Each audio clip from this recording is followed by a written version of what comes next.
Yeah. My favorite. It's Judd's Hockey Show. And welcome into Judd's Hockey Show.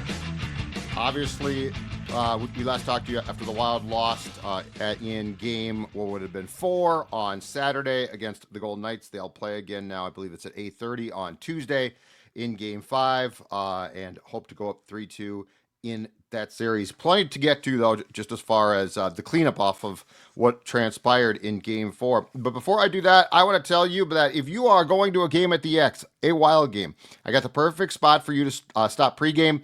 That is Parlor Bar. Yeah, you've heard about the Parlor Burger. I've been telling you now, Sports Dad has about the chicken sandwich, which also is outstanding. The burger is a must try, but if you've been there multiple times, the menu is absolutely fantastic. Great drinks, great service. Just down West 7th from the X, so it's close by, easily within walking distance if you're going to go to a game. Parlor Bar, fantastic food, fantastic times. I guarantee you that even if the Wild disappoints you in the game, Parlor Bar won't disappoint you when you stop in. Again, just down West 7th from the XL Energy Center. Check it out, and you will be glad that you did. I can guarantee that because I have done it, and I am always happy that I have gone there. All right, AJ, let's start with some of the cleanup from what occurred on Saturday. Let's start with this one. What do you make of the fact that the Wild is now 0-5 all time when trying to turn a 2-1 series lead into a 3-1 lead? How do you not accidentally within like those 5 just fall into whoops, we're up 3-1. Now, keep in mind in 2003 during the improbable Western Conference playoff run, they actually were down 3-1 to the heavily favored Avalanche, 3-1 to the favored Canucks, and came back and won. But I just find it very interesting that this franchise has never, I mean, they've been around for a long time now, never capitalized and taken a 3-1 lead, and they're 0-5 in the playoffs when they've had that chance. I mean, I want to just think that that's just like a random coincidence and that's just how the chips have fallen. But at the same time, that also seems like the most Minnesota sports thing ever. That being said, I'd rather have a team that's able to come back from down 3-1 than a team that like puts himself in a position to win being up 3-1. Mm-hmm. But yeah, it's genuinely, it's unfortunate. It's kind of a mind-boggling stat that they've never really been in a stranglehold on a series, because I think 3-1, it's not like a death sentence. We've seen teams come back from down 3-1 in all leagues in the US, but it feels like, okay, 3-1, you're there for a reason. It's because you've dominated the series, you've had bounces go your way, you are the better team, and it feels like the other night Wild had a chance to prove you are the better team in this series. And then leading into the third period, and plus with the stat that they hadn't lost all season when entering the third period with a lead, well, lo and behold, of course, everything kind of stars align in the worst of ways. They fall, and now it's a 2-2 series going back to Vegas. So that's a stat that's interesting, but I don't think I necessarily it's a narrative that I think broadcasters will probably run with because it's Minnesota and all that stuff, but it's not something that I think is going to bother me. You know, it's just an unfortunate circumstance.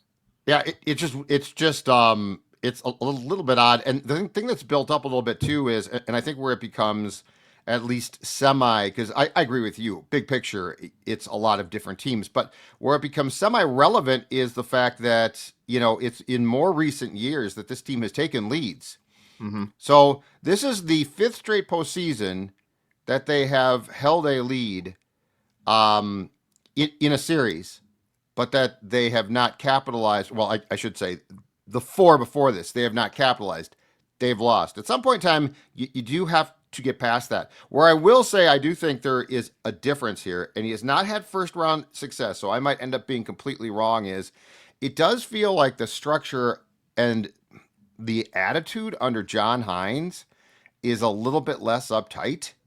You know, it felt like with Dean, he didn't like to juggle things, which I always thought in the playoffs was crazy. Like in the regular season, I think you should do it, but I don't think it's crazy because it's the regular season as much so, but the playoffs is all about matchups, and we'll get to that because there's some important stuff there. But I feel like Hines is much more willing to juggle things, and I liked his post-game comments on Saturday because I didn't think that was a bad game. Like the Wild did not have a terrible game. And I like the fact that Hines basically came out and said, we're fine. I liked our game. Like he did use a bunch of cliches, but in this case, I agreed Yeah. with them. Like it wasn't like, John, what game did you watch? I felt like when you left that game, disappointing loss, would have been nice to win, would have been nice to score an overtime power play goal. But all of that being said, it wasn't like this rollover disaster. And I think that Hines's approach, I think, helps in that. Yeah, and the approach of frankly going with the cliches tells me that like you still are focusing on a job because I don't know about you, but when I have a coach step up to a podium or whatever and take questions and you could tell he's just like brutally honest about stuff, that feels like almost more of a tactic or like you're on your last legs. Like if he gets up there and he says, yeah, trust me, I know it sucks. Like I wish we would have won the game too, but blah blah Right. blah. It's like, okay, that to me that comes off differently than like, yeah, we played our game, but also they have a good team over there, blah blah blah. I frankly I'm really enjoying like the attitude and the overall vibe I think I'm feeling from the Wild locker room under John Hynes. It's different than in past years, especially under Dean Evison or like in even years prior to that, Bruce Boudreau, Mike Yeo. It feels like they still recognize one, we're very much in this series. It's obviously even up, so there's no reason to not think that. But there seems to be a stricter focus on the goal of game by game win each battle rather than small things. And you also have, well, somebody's in a slump, they got to break out, blah blah blah, and everything snowballs, and all of a sudden you're trying to corral 17 problems into one game and solve everything all at once. It feels like they're very simple whiteboard, like, here's what we need to do. Here's how we're going to do it. If not, here's plan B. And we're going to truck along and see if we can just win these hockey games. I don't feel panicked about anything regarding this team because of the attitude and I think the vibe that is coming outward from the locker room and John Hynes and kind of like what we're seeing on the ice, especially because I haven't seen them like break down. It's been close games and their losses, so I don't think you would have seen this, but sometimes when, like for Vegas, in their 5-2 losses, if that was flipped and it was the Wild, it gets to a point where it's like, okay, at one point, do you have to expect the Wild to try to send a message that they're not going anywhere in this series? And, this game is lost with 2 minutes left and they're down 3 or 4, but they got to send a message that we're not rolling over. I don't feel like that has been even close to a resort for this team so far. And granted, like I said, the games have been closer that they've lost. One of them was in overtime. But I feel like they're focusing more on hockey rather than the little things that aren't as important. I think there's two really important things off of what you just said. One is I feel like panic sets in if your goaltender's not good. Yes. And despite the 4 goals that the Golden Knights scored on Saturday, Gus made some 10 bell saves. Like he made some phenomenal saves. And Vegas actually probably had too many good chances at the end of the day. But like the Jets, right? Hellebuck's struggling again. He's been yanked in back-to-back games, and the Jets have gone from being up 2-0 on the Blues to it being tied 2-2. And now the question is again, is arguably the best regular season goaltender in the entire league not going to be able to win a playoff series? And that's like a panic there. Yes. Not to pick on him again, but I also felt that there were playoff series with Dubnyk where there would be a inevitability of the panic of, oh my God, like what weird goal is going to be scored against him. So 4 goals against on Gus might be like, oh, that's 4 goals against, but he played. I think he has been overall outstanding, and that confidence doesn't wane when you see what he has done. So I think point one, I think that's a very important thing towards your own team and your fan base, not panicking. And really quick before we get to your point too, but if you tell me a score of a Wild game in 2025 in the playoffs and it's going to be 5-3 Wild lose, you tell me, okay, 5 goals on Gustafsson. I'll bet you maybe one of those was kind of like on him. But for the most part, I bet you it was the defensive structure in front of him from what we've seen. And granted, it's been shored up really well in the postseason so far. Whereas if you trace it back to past goaltenders like a Dubnyk or whatever, you tell me 5-3. I'm like, you're telling me like Zach Parise and those guys put up 3 goals and it's probably like 3-ish bad goals allowed on Devin Dubnyk. And like those are probably on his fault. I don't feel that way with Gus. Like, he has been such a steady motion rocking goaltender for this team this offseason, or I said this postseason rather. I don't feel any quarrel with like him going in net. I feel so confident right now with when he's between the pipes. And I'm sure Vegas fans on the other end are like, we don't know what we're getting out of Hill, because we've seen him at the top of his game. And you pointed this out in our series preview, which is when he's red hot. I mean, he is really good. You saw it in the first couple minutes of, I want to say, game 2, where major glove save, major pad save, looked like he was going to have himself a night, and then kind of unfortunately crumbled. Unfortunately, I guess.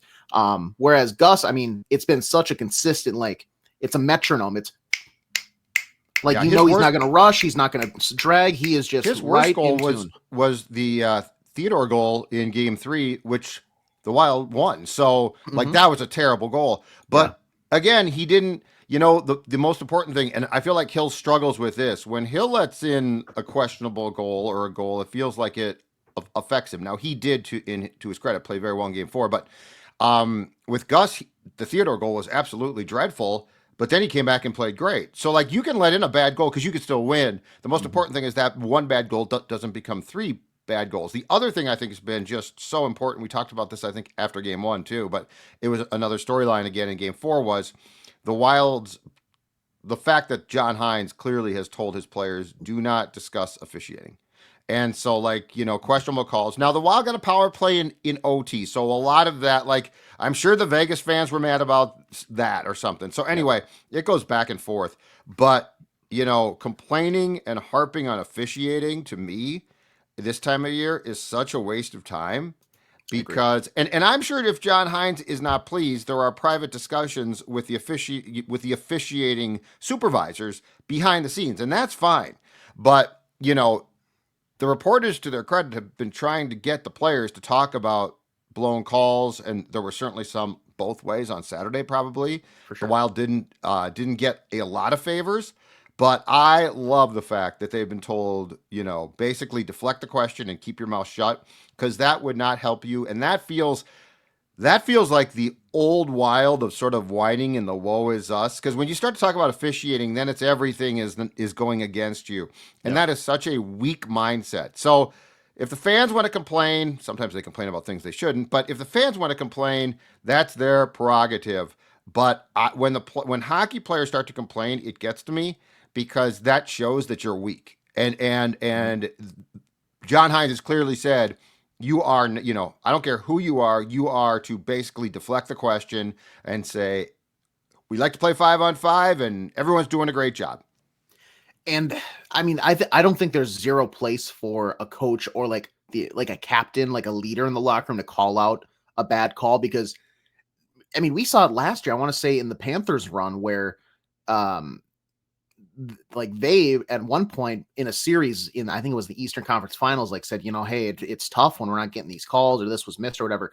And it's, I think, okay to bring that up once, maybe twice, but you can't burn that card in a first round matchup. Like, if you think you're going to go on a run, that is a, semifinal, final type of card to play. But even then, like you said, it's the mindset of, if that's going against us, then we're not just playing the Golden Knights. We're playing the striped Golden Knights too. And so all of a sudden we have everything going against us, and the face off, the puck is being thrown a little bit towards Jack Eichel instead of Joel Eriksson Ek. And that goal smaller than average? That's weird. Did they switch that out? Or like, the offsides, blah, blah, blah.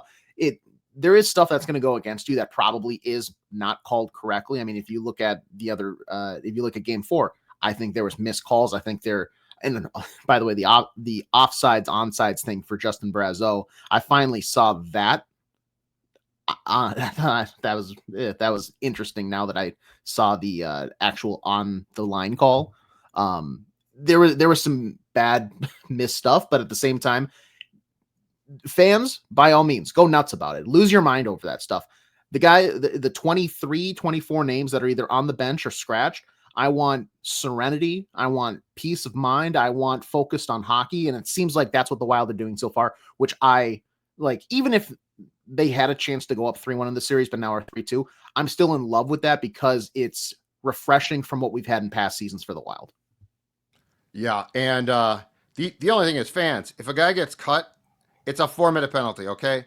Don't get mad when Zeev Buium stick comes up and cuts Mark Stone. That's 4 minutes. It's not 2, it's 4. The ref does not suck. He's making, in fact, they go back and look at that on a monitor, so it's not a bang bang call. They missed that entirely live, which is a whole different story, but I mean, it's a very fast game. So, yeah, we're going to get to some pressing questions. I think going into game 2, there's a few very juicy talkers because it's going to be key. Obviously, the team that wins goes up 3-2, and the Golden Knights did make some adjustments. Bruce Cassidy did in Game 4 that were intriguing, and I'm curious to see how John Hynes comes back against those. But before we do that, I want to talk to all of you athletes, well, at least former ones, who are sore, who can't get out on the golf course, on the basketball court, wherever you used to enjoy. And I'm going to tell you how to get that edge back. It's with our friends at Neos Elite Performance. Chronic pain holding you back. Neos Elite's cutting-edge regenerative medicine and cellular IV therapy are designed to get you going again without invasive procedures. It's called white glove service. It is delivered to your home. That's right.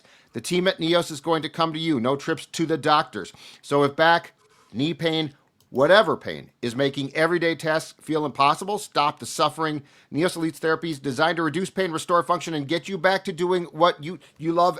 As you've seen, several former pro athletes have used this. It's because it works. Again, it's very cutting edge. It's very cool, and it's going to help you get back. And if you call now or check them out, I should say now, on their website, reference our flagship show, Purple Daily, and get $500 off a cellular IV therapy treatment. No surgery, no downtime, just results. That website is, by the way, neoselite.com, Neos elite.com. A lot of cool stuff there, a lot of testimonials, why this works and why, if you're sore right now, it's going to help you get back in the game. All right, question number 1. So Bruce Cassidy juggled his lines. Eichel went to the wing on Saturday. They definitely made some substantial changes. Broke up that first line for a period of time for sure. Kirill Kaprizov and Matt Boldy had a combined 1 assist. That went to Kaprizov. 2 shots for Kaprizov.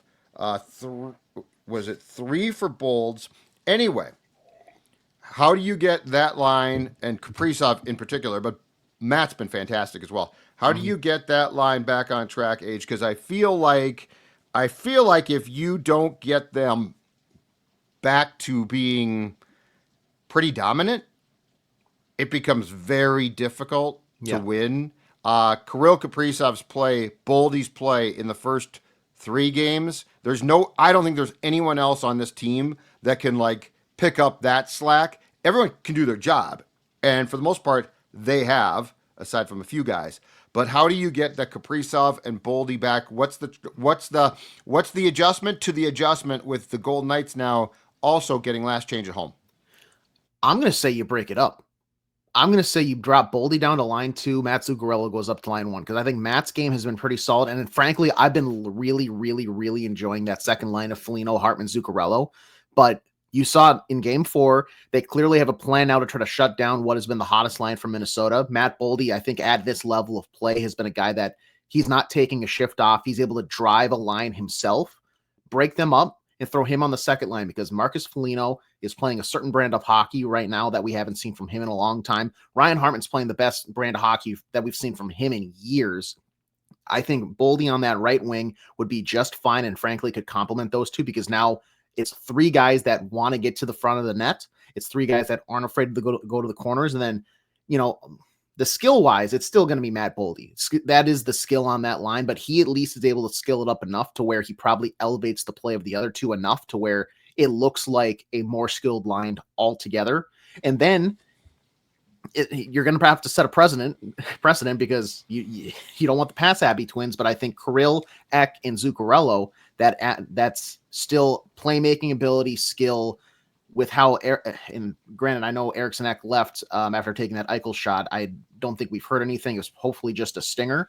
But if he's fine with the way Kirill is playing, I think those 2 paired with Matt Zuccarello is going to be enough to where it's still offensively driven, and then you go to another offensively driven line, so it's not just relying on one anymore, and that either A, makes Bruce Cassidy choose what line do I need to cover, and then that allows the other line to have an opportunity to, or he then is forced to split his resources up and tries to like counterbalance it, where I think the Wild, given like their run of form, their stars are playing better than the Vegas Golden Knights stars. And so I would have the Wild probably have a slight advantage if you do have both teams end up spreading out that talent across two lines rather than just one. So the most important thing then is that either Matz or Kirill does shoot. But yeah. And I do think splitting them up and putting them back together at times definitely works. So this might be a good time. And yeah, Boldy, boy, and Marcus has been so good, like the hits and his style of play, that I don't think that like he needs to change nothing. He looks like he's playing games. It looks like he's 28 years old. He's looks like he's got more spring in his step for sure. Yep. And Hartman has been fantastic. So yeah, I like that. Because I think if you put Kaprizov and Zuccarello back together like right now, I do think that they would shoot more and generate more. It feels like when they're together for too long that it gets to be a little bit stale at times. Because, I mean, they're still incredibly skilled. And Matt's passing is, beyond fantastic. But, because Kirill's the most important thing here. Like, Kirill cannot have two shots. And I believe he had 4 blocked. So he attempted 6 shots total. But Kirill has to get multiple shots on goal. And if you don't have Kirill cooking in playoff games, it's basically like the equivalent across town is if Ant scores 20 points, right? Yeah. Like it's not going to work. Like you're not going to win. So, all right, the second question is, given what happened in the third period and overtime on Saturday, I hate to say this, but if this is how John Hynes is going to approach it, do you scratch Zeev Buium? Given that I think the overtime, Jake Middleton looked like he was on his last legs. Like he screwed up, but he also, and I'm not making excuses, but he looked tuckered. Do you put John Merrill back in? I can't believe I'm saying this, but I think I have to. Do you put Merrill back in if you don't trust, because these games are close. They're going to go into OT. Like we could see another OT on Tuesday night. What is your solution, knowing now that the coach does not trust Buium to even skate on the ice in the most crucial time? Playing 5 defensemen, in my opinion, not an option with the potential length of games. Yeah, I mean, my solution would be just John Hynes find a little more trust in the guy he just signed, who was a top defenseman in the NCAA this past season. But if that's not what he's going to do, I'm going to be genuinely upset about it, and it's probably going to ruin my night. But if I see that he's scratched and they can have a good reason, like this is a reason enough, I guess. You just flat out don't trust him. I don't agree with it personally. I think you should probably give him a little more leash. And I understand like his first 4 games being in the playoffs, they haven't been the best. But also, I think they could have been a hell of a lot worse, Judd. I feel like he's looked better and better each night. There's still some turnovers.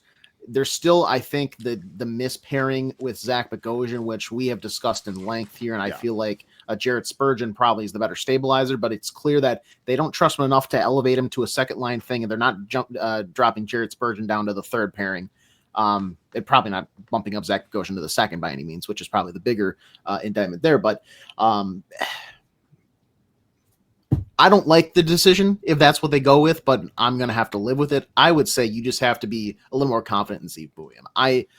I genuinely think that if you throw him out there on the ice in overtime to at least, you don't have to have, I don't need him to play the entire 5-on-5 OT, but it's like, if you trust him in the first 3 periods enough to get out there on the ice, why not in the overtime session now? And I get it. It's next goal wins. That's just what it is.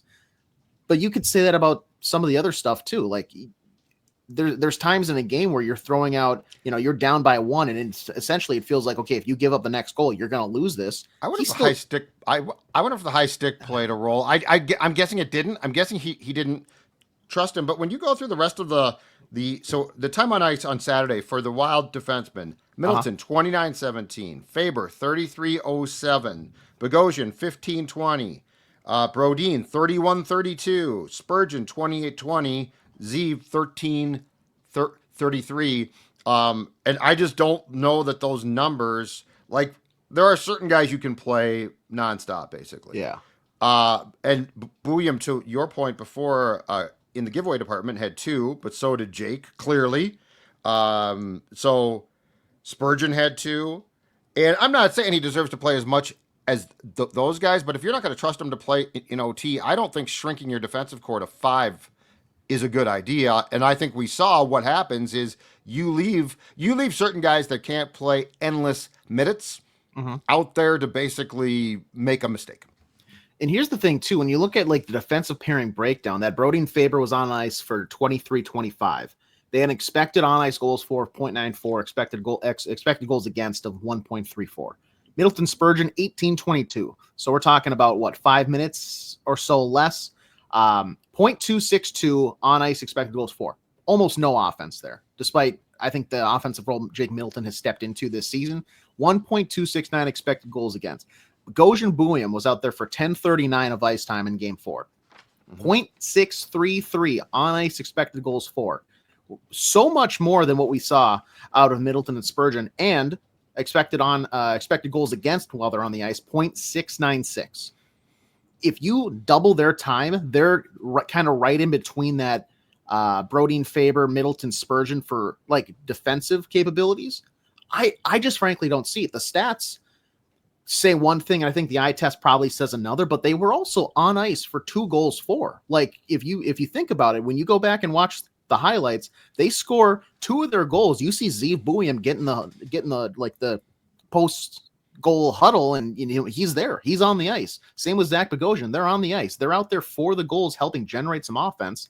Yeah. Defensively, it seems like they're doing about the same level. And granted, it's much smaller sample size, but these stats like extracted out more. It feels like they're doing just fine, but it's probably the undisciplinedness of the high stick that probably factors in. It feels bad, I think, to probably penalize Zach Bogosian for that, but it's the playoffs. You can't have 4 guys rolling and then Zach Bogosian occasionally. You have to rely on all 6 defenders, I feel like, and these stats tell me you're able to. Yeah, and also, if you do take Zeev out, the question is who runs the power play. Remember, before Zeev, it was 5 forwards. They're not going to do that, I don't think. No. In the playoffs, it was Spurgeon and OT. I don't think I want Spurgeon as my point man, as my point guard. I think I want Brock, but like that's another thing too, is like the one thing where Zeev has gotten trust is on the power play. So that becomes a very important factor if he's not going to play. But again, if you're not going to play him in crucial situations and you're going to overplay some guys, we sort of saw how that turns out. All right, last thing. I saw this in The Athletic yesterday, I believe it was, as a suggestion or as a possibility. But, you know, Marco Rossi played 4 minutes and 40 seconds through 2 periods on Saturday. He then played 3 shifts in the third. Now, his minutes went up because they rolled 4 lines in OT, which was a hilarious thing because while John Hynes is not playing his defensemen and tiring them out, he rolled 4 lines in OT. But Marco Rossi has scored, 2 goals in the past 2 games. I believe the line I saw as a possibility is this. Do you go Nyquist, Rossi, Gaudreau to the wing, Hinostroza out, Devon Shore in as the 4th line guy? And quite frankly, again, I think that would be absolutely fine. But Marco Rossi playing 440 through 2 periods. I mean, I don't know if the trepidation is his defensive play. I don't know exactly what, but it feels to me like a guy who has scored 2 goals in the past 2 games when you need all the goal scoring that you could possibly get probably deserves to be bumped up finally. So is this the answer? This keeps Gaudreau in the lineup on the wing. I've said he could play. I mean, he could play in that 4th line just fine. But what do you do to get Marco Rossi more playing time? Or do you think John Hynes does not care about that? I think Jesse's been right about this, and I think that's probably where we just have to keep looking here for guidance and wisdom. But clearly they feel a certain way about Marco Rossi. But once again, just lean on stats here. I'll give you one. On ice expected goals against per 60 minutes. So this takes away like the amount of ice time because it extends it out as if they're playing every single minute of a game, a 60-minute game. Sure. The highest expected goals against on the Wild so far in the playoffs. Ryan Hartman, 3.75. And that's for individual stats. That's not based on the lines he's been on. It probably factors in a little bit, but it's his lower outlining metrics. Number 2, Freddie Gaudreau, 3.69 per 60. Yakov Trenin, 3.53.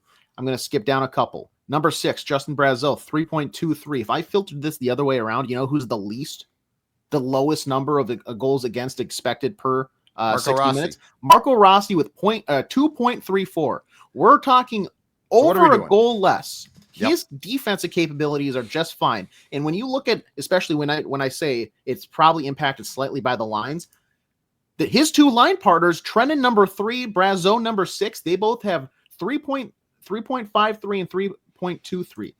Marco Rossi is over a goal less than Trenin. There is no reason for him to still be getting bottom line minutes if the main concern is defensive capabilities, because he's showing that he is very capable defensively. Mm-hmm. And now 2 goals in the past 2 games, especially with the line pairings that he's got. I think that's something close to a miracle that he's done that. It's been pretty good forechecking by Brazeau and Trenin to get the puck out to him, and a good finishing, and I think a good bounce off of Shea Theodore's stick to get past Hayden Hill. But still, he I think has proven you need to get him more minutes, and that's going to help you win this series.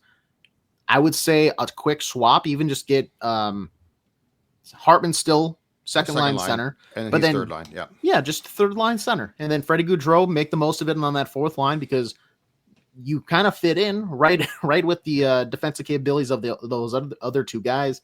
Or frankly, if we want to see the Devon Shore show on that fourth line and Marco Rossi kicks out to the wing, I think that's okay too. I think they put Gaudreau on the wing, Rossi at center on the third line, and then Shore would come in as the fourth line center, which I think is just fine. Yep. So don't forget, post-game JHS. We're going to have a post-game vent line after the Wild and Golden Knights on Tuesday. I believe the puck drops 8:30, so it'll probably drop at 8:50. But nonetheless, we will be here for a show after the game to get your comments and to react to Game 5 of this series against the Golden Knights. We will see you then.